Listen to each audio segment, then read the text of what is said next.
Hello everyone, welcome to EMIT।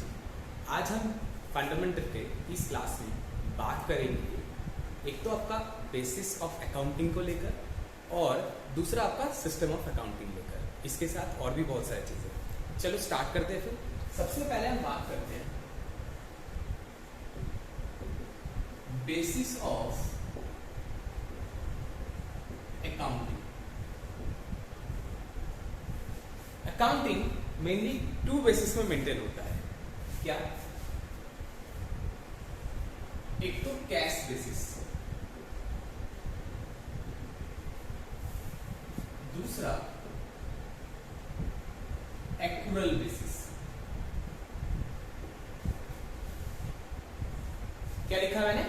एक तो cash basis of accounting और दूसरा accrual basis of accounting. Cash basis of accounting मतलब जहां पर ओनली कैश ट्रांजैक्शंस, यानी कैश कितना आया और कहां से आया, कैश कितना गया कहां गया, बस इतना ही रिकॉर्ड किया जाता है, उसको हम बोलते हैं cash basis of accounting. Normally जितना भी एनजीओज होता है, नॉन प्रॉफिट मेकिंग ऑर्गेनाइजेशंस होते हैं, सोसाइटी होते हैं, क्लब्स होते हैं, ये सब हॉस्पिटल वगैरह, स्कूल्स, ये सब क्या करते हैं, ये इस टाइप का यानी कैश बेसिस टाइप का अकाउंटिंग मैनेज करता है। क्यों?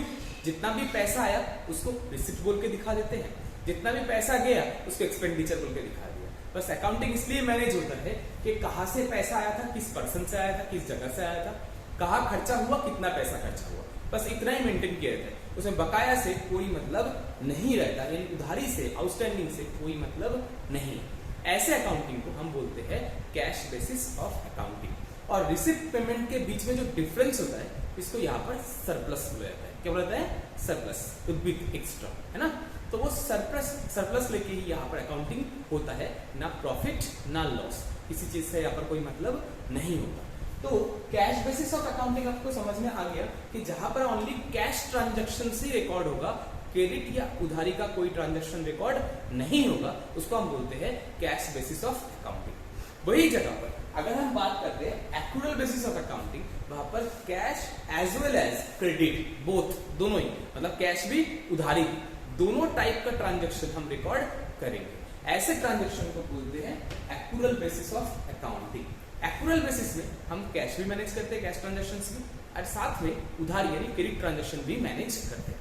जितना भी प्रॉफिट मेकिंग ऑर्गेनाइजेशन होते हैं वो सब accrual basis of accounting manage करते हैं, क्योंकि एक्यूरल बेसिस ही उस केस में मान्य है, बाकी कैश बेसिस केस में मान्य नहीं।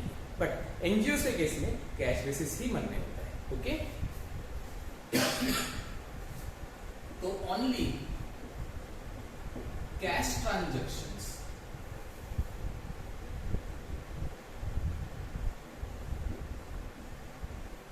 Are record, only cash transactions record किए गए, तो उधारी का ट्रांजैक्शन मैनेज नहीं होता। तो इसी कारण से ये टाइप का अकाउंटिंग कौन मैनेज करता है? NGOs, non profit making organisations, maintain by NGOs, club, society, school, hospital etcetera, ये सब ये कैश बेसिस ऑफ अकाउंटिंग को मैनेज करते हैं। अब हम दूसरे बेसिस की बात करते हैं, एक्यूरल बेसिस, जहां पर cash as well as credit, both, दोनों को हम रिकॉर्ड करेंगे, उसको हम बोलेंगे एक्यूरल। अपने कॉन्सेप्ट में सुने थे ना, एक्रूड कॉन्सेप्ट याद होगा, एक्यूरल कॉन्सेप्ट आपको बताया गया था। मैंने बोला था हर एक इनकम या एक्सपेंस होने से पहले वो बकाया बोल के अराइज होता है कि नहीं। ये जो बकाया या एक्यूरल बोल के अराइज होता है वही तो हम यहाँ पर एक्यूरल बेसिस ऑफ अकाउंटिंग बोल रहे हैं। यानी जहां पर आपका उधारी भी मैनेज हो रहा है, जितना पेमेंट कर रहे हैं, ट्रांजैक्शन रिसीव कर रहे हैं या पेमेंट कर रहे हैं, वो भी आप रिकॉर्ड कर रहे हैं, ऐसे बेसिस को हम क्या बोलेंगे? Accrual basis of accounting. Both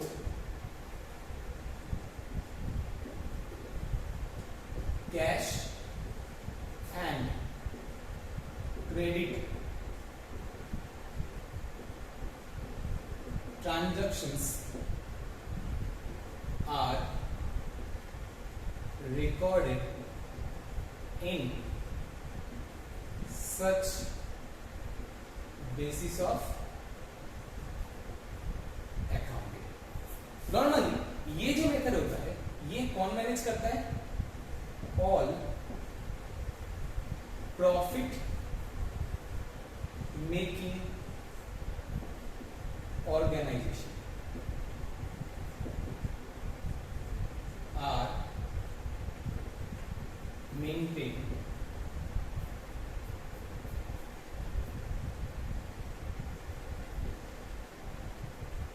such basis. Okay, तो मैंने वो क्या बोला एक बार दोबारा समझ लीजिए। हम बात कर रहे थे बेसिस ऑफ अकाउंटिंग को लेके। अकाउंटिंग बेसिस मेनली दो टाइप का होता है, टू टाइप्स का होता है। एक तो आपको बताया गया कैश बेसिस ऑफ अकाउंटिंग, दूसरा आपको बताया गया actual basis of accounting. Cash basis में जितना भी ट्रांजैक्शंस होगा सिर्फ कैश ट्रांजैक्शंस, कैश कितना आया, कैश कितना गया, आया कहां से, गया कहां पर, इतना ही हम रिकॉर्ड करेंगे। इसको हम बोलते हैं कैश बेसिस ऑफ अकाउंटिंग। मतलब यहाँ पर सिर्फ रिसिप्ट पेमेंट अकाउंट मैनेज होता है और कुछ भी मैनेज नहीं। वही जगह पर अगर एक्चुअल बेसिस की बात करें तो यहाँ पर cash as well as credit both दोनों टाइप का ट्रांजैक्शन आपको रिकॉर्ड करना पड़ता है। ऐसे ट्रांजैक्शंस हम प्रॉफिट मेकिंग ऑर्गेनाइजेशंस जो होते हैं नॉर्मली वही इसको मैनेज करते हैं। क्यों? प्रॉफिट को कंप्यूट करने के लिए। क्योंकि जब आप प्रॉफिट कंप्यूट करते हैं तो आपके पास जो पैसा आने वाला है या पैसा गया है, दोनों चीजें आपको कंसीडर करना पड़ता है। इसी कारण से जो एक्चुअल बेसिस होता है वो सभी जगह सभी बिजनेसेस के द्वारा एक्सेप्टेबल है और सभी इसी अकाउंटिंग बेसिस को मेंटेन करते हैं। बाकी जितना एनजीओ वगैरह होता है वो इस कैश बेसिस को फॉलो करते हैं। ओके, अब ये तो था आपका बेसिस ऑफ अकाउंटिंग। अब हम दूसरा एक टाइप लेके बात करेंगे जिसको हम बोलते हैं सिस्टम ऑफ अकाउंटिंग। पहले आप इसको देख लीजिए, आपको समझ में आ गया कि जो एनजीओ वगैरह होगा वो ये टाइप का मेंटेन करेगा जिसमें सिर्फ रिसिप्ट पेमेंट अकाउंट मेंटेन होता है और रिसिप्ट पेमेंट के डिफरेंस को हम यहाँ पर क्या बोलते हैं, सरप्लस। बट एक्चुअल बेसिस की बात करें तो यहाँ पर प्रॉफिट एंड लॉस ट्रेडिंग ये सब मेंटेन होता है, जिसके बाद एक बिजनेस का एक्चुअल प्रॉफिट कितना है, एक्चुअल लॉस कितना है वो निकाला जाता है। उसको हम बोलते हैं actual basis of accounting. Okay, erase कर दे।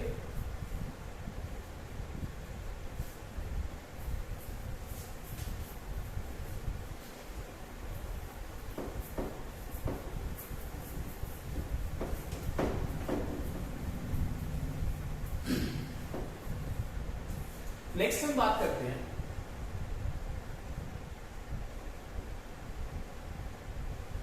सिस्टम ऑफ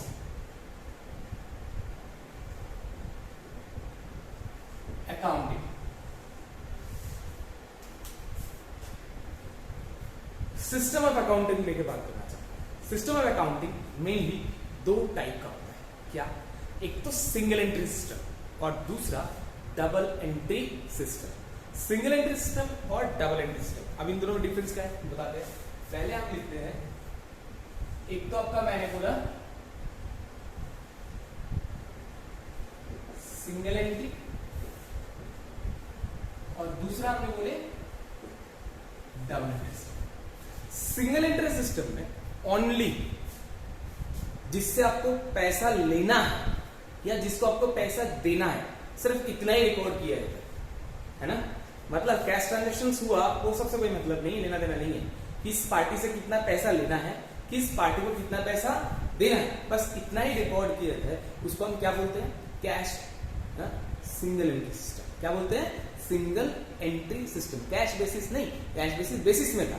ये मैं बता रहा हूं एंट्री का टाइप। जो आप रिकॉर्ड ट्रांजैक्शन मेंटेन करेंगे उस ट्रांजैक्शन में आपको पता है दो साइड होता है। दो साइड मतलब एक सुविधा आ रहा है, एक सुविधा जा रहा है, एक जना सुविधा दे रहा है, एक जना सुविधा ले रहा है। तो यहाँ पर दो साइड ना मैनेज करके सिर्फ एक ही साइड कितना पैसा आना है, किससे आना है, कितना पैसा जाना है, किसको जाना है, बस इतना ही रिकॉर्ड करके चलना है।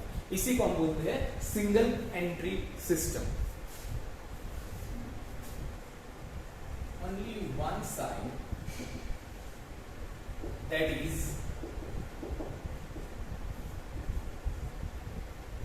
डेटर्स और क्रेडिटर्स आर रिकॉर्डेड, इसलिए इसको सिंगल एंट्री सिस्टम बोलते हैं। वहीं पर अगर मैं बात करता हूं डबल एंट्री सिस्टम का, तो डबल एंट्री सिस्टम में क्या होगा, आपने देखे थे पहले भी कि ट्रांजैक्शन में दो साइड रहता है। एक साइड सुविधा देता है, एक साइड सुविधा देता है, या एक चीज का सुविधा आता है, एक चीज का सुविधा आपसे जाता है। जब आप दोनों साइड को रिकॉर्ड मेंटेन करके चलते हैं तो उसको हम बोलते हैं double entry system. Both the sides of A transactions is record. जैसे परचूनी का दुकान, चाय का दुकान, छोटे मोटे खोखा, ये सब जो होते हैं, छोटे मोटे बिजनेस जो होते हैं, वो सब क्या करते हैं, वो सिर्फ इतना ही लिख के रखते हैं, भाई आज दिन के अंत में किस पार्टी को कितना पैसा उधारी दिया और किस पार्टी से कितना पैसा उधारी लिया, बस इतना ही वो लिख के चलता है। और उसको पेमेंट किया तो कितना पैसा पेमेंट किया, बस इतना सा ही काम उनके पास होता है और उसी के ऊपर बेस करके वो पूरा दिन का बिजनेस देख लेते हैं, ठीक है नहीं। बट ये क्या होता है, पूरा डिटेल तो आपका बिजनेस का बता नहीं पाते, एक छोटा डिटेल आपको कि इतना ही कि कितना उधारी था और कितना लेना है पैसा, बस इतना ही उसमें पता लग सकता है डिटेल बस। और बाकी जो होता है वो सब एस्टिमेशन के ऊपर बेस करके होता है। और छोटे बिजनेस इतना सारा जानते भी नहीं है जो इतना मैनेज करके चलेंगे, इसलिए छोटे बिजनेसेस वगैरह जो होते हैं वो ये सिंगल एंट्री सिस्टम को मेंटेन करके चलते हैं। बट जो अकाउंटिंग प्रॉपरली मैनेज करना चाहते हैं, या बड़े बिजनेस, बिग बिजनेस हाउस की बात करूं, या कोई कंपनीज की बात करूं, या कोई पार्टनरशिप फॉर्म की बात करूं, वो हमेशा डबल एंट्री सिस्टम को मैनेज करके चलेगा। क्यों चलेगा ऐसा? क्योंकि आपने देखिए सिंगल एंट्री सिस्टम में सिर्फ एक साइड मैनेज होता है, तो इसके लिए बिजनेस का पूरा कंप्लीट व्यू आपको कभी भी नजर नहीं आ सकता। इसी कारण से कोई भी बिजनेस हाउस इस सिंगल एंट्री सिस्टम को एक्सेप्ट नहीं करता, ना ये मैथमेटिकली प्रूव्ड मेथड है। इसी कारण से प्रैक्टिकल फील्ड में आप जहां पर भी जाएंगे, जहां पर भी जिस बिजनेस हाउस में अकाउंटिंग की जरूरत पड़ेगा, वहां पर डबल एंट्री सिस्टम एक साइंटिफिक मेथड है, उसी मेथड के ऊपर अकाउंटिंग को मैनेज करते हुए आप पाएंगे, यानी उनको अकाउंटिंग जो मैनेज करना होता है वो हमेशा डबल एंट्री सिस्टम में मैनेज करना पड़ता है। तो मैंने क्या बोला, सिंगल एंट्री सिस्टम नॉर्मली किसके लिए होता है? फॉर स्मॉल बिजनेस, छोटे मोटे बिजनेस के लिए। बट वहीं पर डबल एंट्री सिस्टम जो है वो किसके लिए? ऑल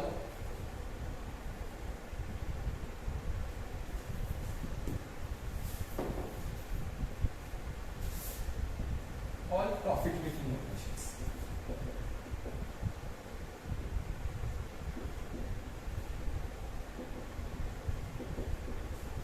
दूसरी बात ये है, मैंने बोला इसे एक ही साइड मैनेज होता है, इस कारण से साइंटिफिक नहीं होता, इसीलिए ये सबके द्वारा एक्सेप्टेड भी नहीं, not accepted by any business house.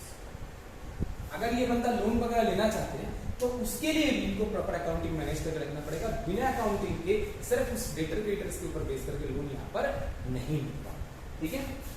वही जगह अगर मैं बात करूं डबल एंट्री सिस्टम में, तो यहाँ पर क्या होता है, दो साइड मैनेज होता है, एक जना सुविधा ले रहा है, एक जना सुविधा दे रहा है, क्या सुविधा आ रहा है, क्या सुविधा हमसे जा रहा है, दोनों चीज आपको मैनेज होता है।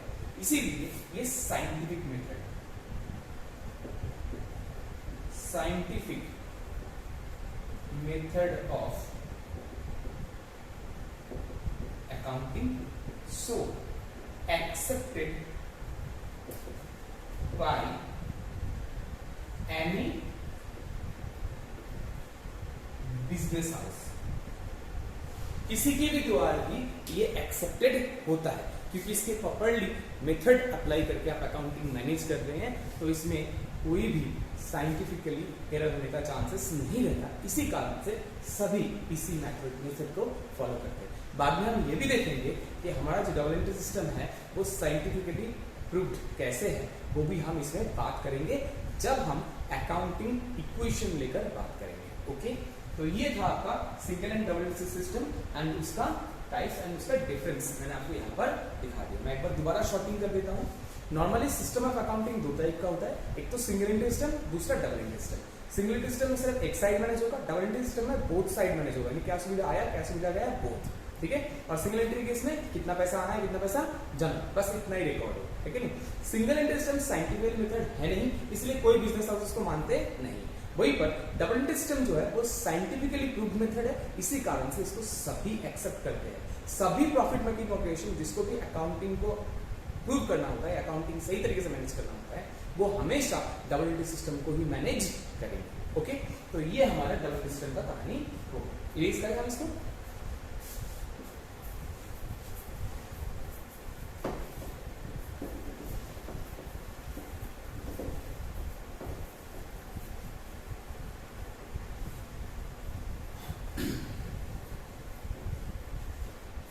अभी हमने बोले थे कि डबल एंट्री सिस्टम जो है वो आपका साइंटिफिक मेथड ऑफ अकाउंटिंग। ऐसा कैसे साइंटिफिक मेथड सर आप प्रूव करके बता सकते हैं क्या?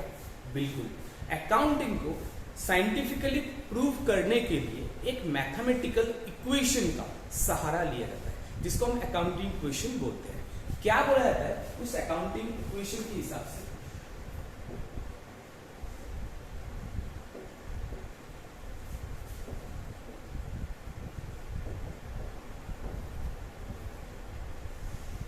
अकाउंटिंग इक्वेशन क्या बोलते हैं?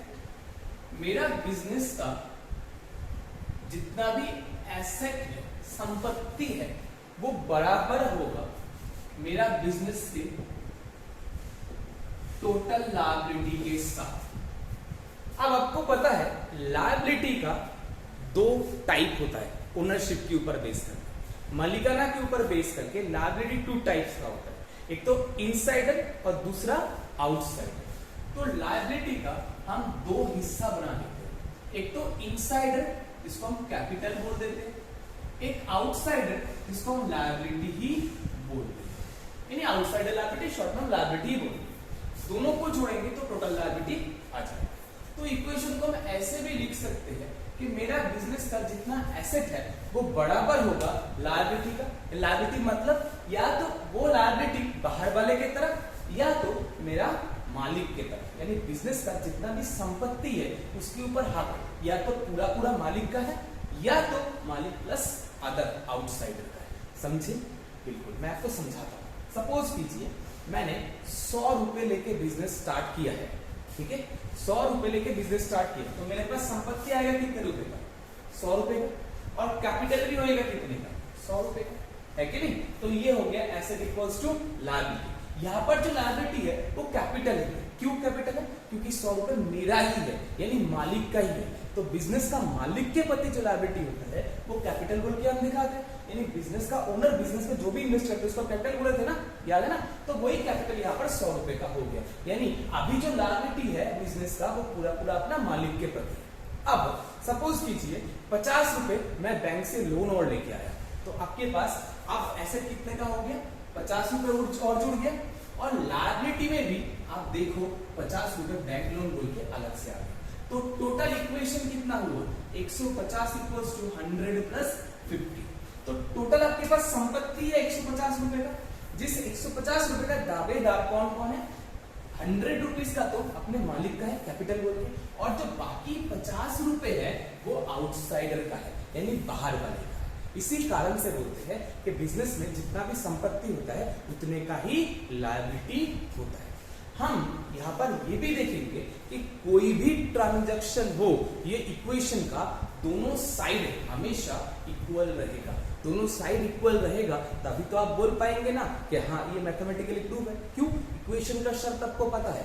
इक्वेशन में क्या है? इधर जितना है इधर भी उतना ही होना चाहिए। अगर इधर आप प्लस कर रहे हैं तो इधर भी प्लस करना पड़ता है, इधर आप माइनस कर रहे हैं तो इधर भी माइनस करना पड़ता है। क्यों? ताकि इक्वेशन का दोनों साइड बराबर रहे। मैथमेटिकली प्रूव करने के लिए हम इस इक्वेशन का ही सहारा लेंगे। आगे बढ़ते हैं। अब इस इक्वेशन को आप चाहे तो घुमा फिरा के भी लिख सकते हैं। घुमा फिरा के मतलब क्या है? मैंने पहले इक्वेशन लिखा था asset equals to liability plus capital या कैपिटल प्लस लायबिलिटी, या तो ऐसे भी लिख सकते हैं ना, asset equals to liability plus capital, मतलब एक ही है। कैपिटल प्लस लायबिलिटी लिखो चाहे लायबिलिटी प्लस कैपिटल लिखो, मतलब एक ही हुआ ना। अब इसी को थोड़ा सा और घुमा के लिखते हैं, जैसे liability equals to asset minus capital. नहीं समझे? इसको घुमा के लिखते हैं। देखो आपको मैं दोबारा से लिखा था, इसको ऐसे भी लिख सकते हैं, liability plus capital equals to asset, है कि नहीं? और इसमें से लायबिलिटी इक्वल्स टू क्या हो जाएगा? Asset minus capital. सही तो? वही तो लिखा था। या तो ऐसा भी तो हो सकता है, capital equals to asset minus liability, मतलब मेरा बिजनेस में का कैपिटल निकल रहा है तो एसेट में से आउटसाइडर लायबिलिटी अगर मैं निकाल लिया तो जितना भी रह जाएगा वो पूरा मालिक का पैसा है। कैसे अभी मेरा पूरा वाला इक्वेशन के हिसाब से देख लेते हैं। मेरे पास कैपिटल जानना था मान लो, तो मेरा एसेट कितने था 150 रुपए का, है कि नहीं, और लायबिलिटी आउटसाइडर लायबिलिटी कितना था बैंक लोन 50 रुपए का, माइनस कर देते हैं तो कैपिटल कितना हो गया 100 रुपए निकल गया। तो इसी तरीके से आप इक्वेशन को ऐसे भी लिख सकते हो घुमा फिरा के, बट मतलब सेम होना चाहिए कि जितना भी मेरा बिजनेस का टोटल एसेट है उतने का ही लायबिलिटी होना चाहिए। और इसी के ऊपर बेस करके आपका फाइनल अकाउंटिंग में एक स्टेटमेंट भी तैयार होता है जिसको हम बैलेंस शीट बोलते हैं। आप अकाउंटिंग पूरा इसी डबल एंट्री मेथड में अगर मेंटेन करते रहेंगे कंप्लीटली तो आपका फाइनल बैलेंस शीट में भी जितने आपके पास एसेट है उतने का ही अपने पास लायबिलिटी होगा। जब दोनों चीज बराबर होता है तब हम ये भी बोलते हैं कि हमने जो अकाउंटिंग मैनेज किया है वो सही है। ठीक है, तो ये इसी वजह से होता है, इस अकाउंटिंग इक्वेशन के वजह से ही, क्योंकि अकाउंटिंग को मैथमेटिकली प्रूव करने के लिए हम इसी इक्वेशन का सहारा लेते हैं। तो मैंने क्या बोलना चाहा कि मेरा जो इक्वेशन है वो मैं ऐसे भी लिख सकता हूँ, asset equals to liability plus capital, या asset equals to capital plus liability, या फिर ऐसे लिख सकता हूँ capital equals to asset minus liability, या फिर ऐसे लिख सकता हूँ liability equals to asset minus capital. सबका मतलब एक ही है, एक ही चीज का अलग अलग रूप है, इसलिए और अथवा लिख दिया। बोलो कोई दिक्कत? तो ये था हमारा अकाउंटिंग इक्वेशन, एक बार लिख लो सभी, हो गया। अब इस इक्वेशन के बाद हम कुछ ट्रांजैक्शंस लेके बात करेंगे और इसमें देखेंगे कि हर एक ट्रांजैक्शन के बाद भी मेरा इक्वेशन जो है वो एज इट इज रहता है, यानी हर एक ट्रांजैक्शन का जब हम दो साइड मैनेज करते हैं तो वो मैथमेटिकली प्रूव भी हो जाता है, वो भी हम यहाँ पर देखेंगे। चलिए आगे बढ़ते हैं, इसको इरेज कर देते हैं।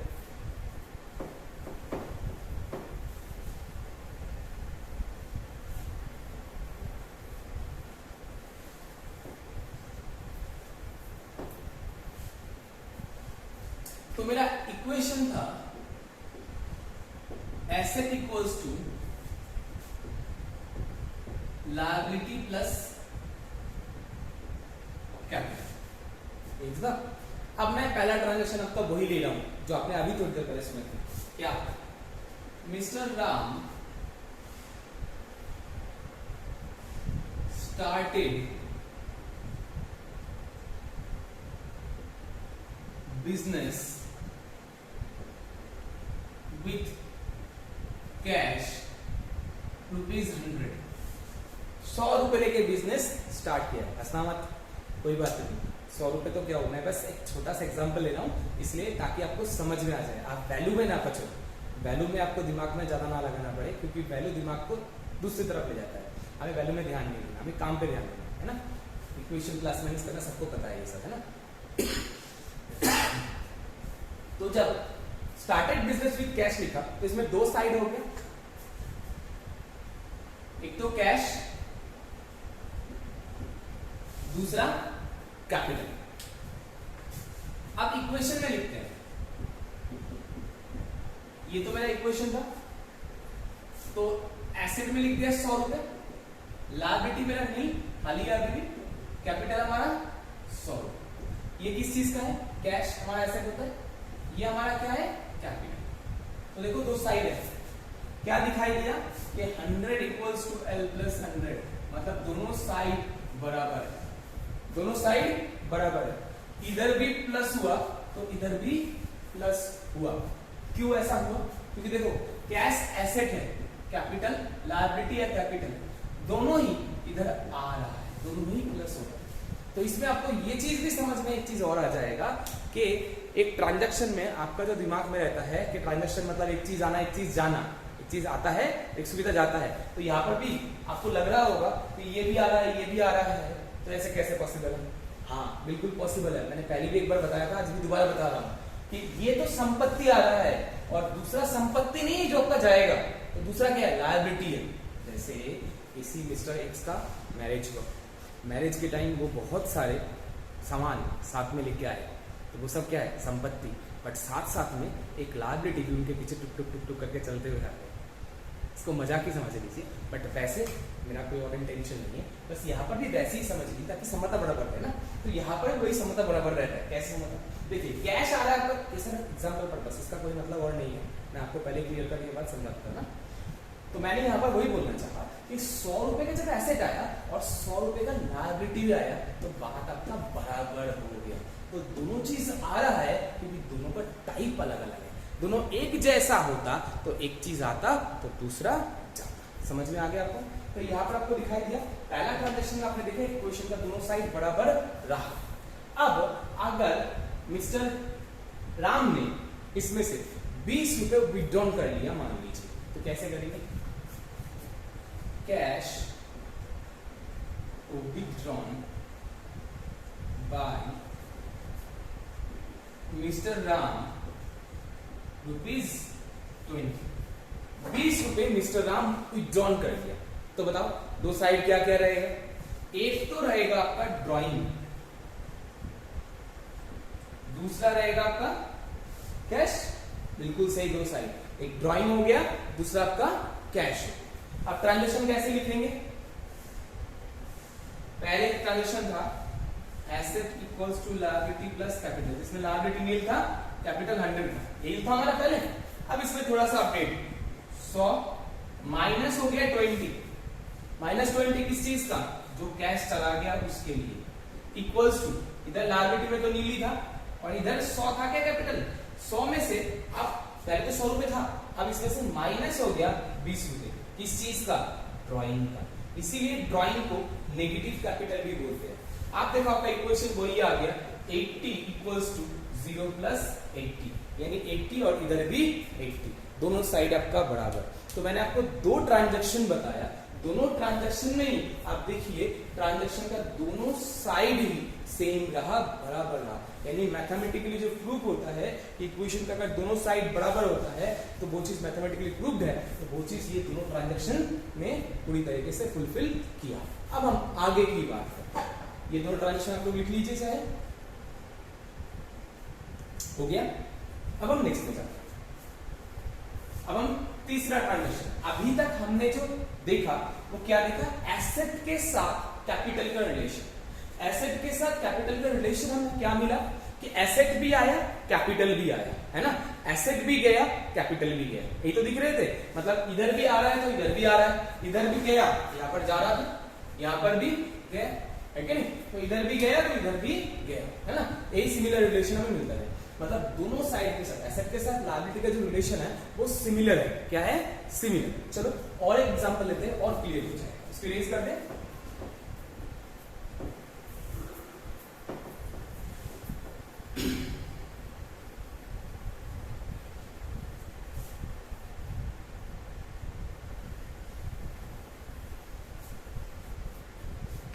अब हम बात करते हैं एसेट के साथ लायबिलिटी का रिलेशन। पहले हमने एसेट के साथ कैपिटल का देखे थे ना, अब हम एसेट के साथ लायबिलिटी का रिलेशन लेके बात करते हैं।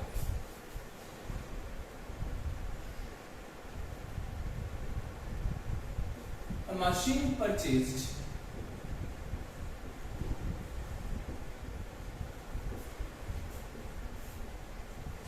on credit ₹50। 50 रुपए का एक मशीन परचेज किया मैंने उधारी में। किसके पास से उधार लिया है? From modern machine.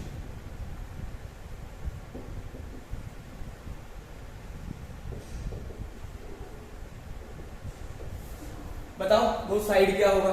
बिल्कुल सही सोचे हो, एक तो मशीन,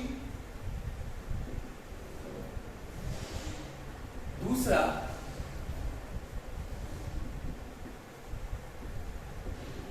मॉडर्न मशीन। एक तो हमारा मशीन और दूसरा हमारा मॉडर्न मशीन। अब हम इक्वेशन को लिखते हैं। इक्वेशन में क्या था?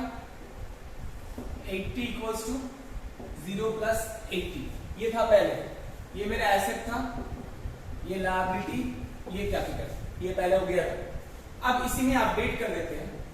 80 मशीन है ना, 50 रुपए, ये भी आया और मॉडर्न मशीन भी देखना आएगा, है ना, लायबिलिटी के नाम से। ये संपत्ति है तो ये आपका लायबिलिटी। ओके, 80 प्लस 50, इधर लायबिलिटी में हो गया 50 रुपए, इधर है ये 50 रुपए किस चीज का? संपत्ति। कौन सा चीज? मशीन। और ये 50 रुपए किस चीज का? लायबिलिटी का। किसके नाम पे? मॉडर्न मशीन के नाम से, जिसको हमें चुकाना है। तो इक्वेशन में अब भी देखो दोनों साइड बराबर है। कैसे? 80 50 130 इक्वल्स टू 50 प्लस 80। इक्वेशन का दोनों साइड देखो बराबर है। यहां पर भी आपको ये देखने को मिला कि अगर एक साइड एसेट है दूसरा साइड लायबिलिटी है तो ऑब्वियसली दोनों चीज आएगा या फिर दोनों चीज जाएगा। अब दोनों चीज जाएगा कैसे, उसका एक दूसरा इक्वेशन ले लेंगे। अभी पहले ये बताइए समझ में आ गया कि नहीं आप लोगों को? बिल्कुल सही है, समझ में आ गया। अब हम नेक्स्ट में आते हैं। इसी मॉडर्न मशीन का 50 रुपए उधारी में से सपोज कीजिए मैं 10 रुपए चुका दिया, है कि नहीं? बात करते हैं, ये हमारा फोर्थ ट्रांजेक्शन, ये हमारा थर्ड ट्रांजेक्शन था।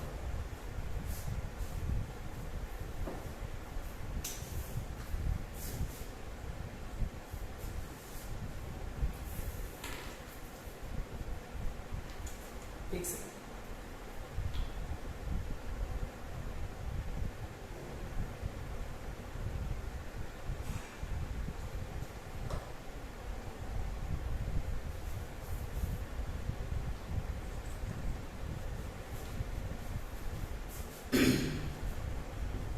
cash paid to modern machine rupees 10। 10 रुपए मैंने मॉडर्न मशीन को पेमेंट किया। तो बताओ क्या होगा? दो साइड, एक तो मॉडर्न मशीन और दूसरा आपका कैश। किसको पैसा दे रहे हो? मॉडर्न मशीन को। क्या दे रहे हो? कैश दे रहे हो। तो दो साइड हो गया, एक मॉडर्न मशीन दूसरा कैश। अब मॉडर्न मशीन क्यों लिखे? जब उधार दिए थे, मतलब उधार लिए थे तब आप पार्टी का नाम लिख के रखे थे ना। जब पेमेंट करेंगे तभी उसी पार्टी को पेमेंट करेंगे, इसलिए पार्टी को आपको दिखाना पड़ेगा। अगर नहीं लिखेंगे तो पार्टी किसी और को पेमेंट कर देंगे, एडजस्ट हो पाएगा क्या पार्टी का? इसलिए दोनों जगह पार्टी का नाम लिख के रखा जाएगा। अब इसको ट्रांजेक्शन में दिखाते हैं। ट्रांजेक्शन क्या था? 130 इक्वल्स टू 50 प्लस 80। अब इसमें से 130 में से माइनस हो गया 10, किस चीज का? कैश। तो ये गया मेरा कैश। इधर मेरा 50 रुपए उधारी था, है कि नहीं? जिसमें से माइनस हो गया 10, किस चीज का? जो मॉडर्न मशीन को हमने रीपेमेंट की, और 80 जो इधर था वो एज इट इज रहे। तो इक्वेशन क्या निकला? 120 इक्वल्स टू 40 प्लस 8। अब भी देखो मेरा इक्वेशन दोनों साइड बराबर है, यानी इधर अगर पैसा जा रहा है तो इधर भी लायबिलिटी जा रहा है। तो एक ट्रांजैक्शन में दो साइड में, एक अगर एसेट और दूसरा लायबिलिटी होता है, एक एसेट और दूसरा लायबिलिटी होता है, तो इन दोनों में हमेशा सिमिलर रिलेशन होता है। मतलब इधर भी प्लस होगा तो इधर भी प्लस होगा, इधर भी आया तो ये भी आएगा, इधर माइनस होगा तो इधर भी माइनस होगा, यानी ये एसेट जा रहा है तो लायबिलिटी भी जा रहा है। ये तभी होगा जब इक्वेशन ट्रांजैक्शन में दोनों साइड एक एसेट एक लायबिलिटी होगा। तब अगर दोनों साइड एक जैसा ही होता है, एक जैसा मतलब दोनों साइड ही एसेट है, दोनों साइड ही लायबिलिटी है, या दोनों साइड ही एक ही जैसा कैपिटल है, तो क्या करोगे? तो ध्यान रखना, इक्वेशन को बराबर करने के लिए अगर एसेट ही एसेट में ट्रांजैक्शन हो रहा है तो एसेट को एक ही रखने के लिए क्या करना पड़ेगा? एक आएगा तो दूसरा जाएगा। बिल्कुल सही समझे। तो उस केस में आपका एक आएगा तो दूसरा जाएगा। और यहाँ पर भी अगर देखोगे ना तो आपको वो कंडीशन भी पूरा होता है कि एक आता है एक जाता है। कैसे पता है? जैसे देखो मैंने उधारी में मशीन परचेज कर दिया है, तो मशीन तो मेरे पास आया बट ओनरशिप तो गया ना। मालिक ने बिजनेस में पैसा इन्वेस्ट किया, बिजनेस में पैसा आया बट बिजनेस का ओनरशिप मालिकाना तो गया ना। तो एक तरफ से जाता तो है, बट हमें देखने के लिए, फिजिकली देखने के लिए हम इस तरीके से देख सकते हैं कि अगर दोनों अलग अलग टाइप का है तो दोनों आता है दोनों जाता है, और दोनों एक जैसा होगा तो एक आएगा तो दूसरा जाएगा। उसका भी हम एग्जांपल लेके बात करेंगे कल की नेक्स्ट वीक से। ओके, थैंक यू, जय हिंद। आज के लिए इतना ही।